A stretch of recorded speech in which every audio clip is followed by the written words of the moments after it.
Всем привет! На днях собрал такую интересную игру. Заключается в том, что есть экран, есть стереоцифра от 0 до 9, то есть суммарно показывает от 0 до 999.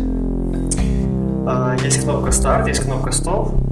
При нажатии на кнопку старт запускается быстрая смена чисел от 0 до 999, и чем быстрее ты нажмешь на кнопку стоп, тем лучше твоя скорость реакции.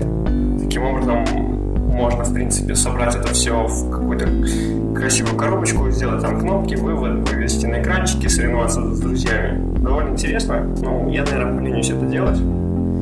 Поэтому покажу просто в таком формате прототипа. Итак, нажимаем кнопку старт. Начинает моргать светодиодик.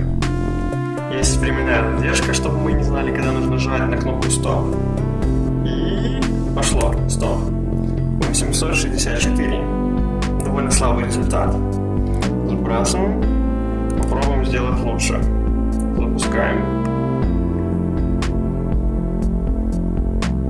Держу сразу на кнопке стоп. Стоп. 364. Ну, уже получше. Ну вот, собственно, и все. Спасибо за внимание.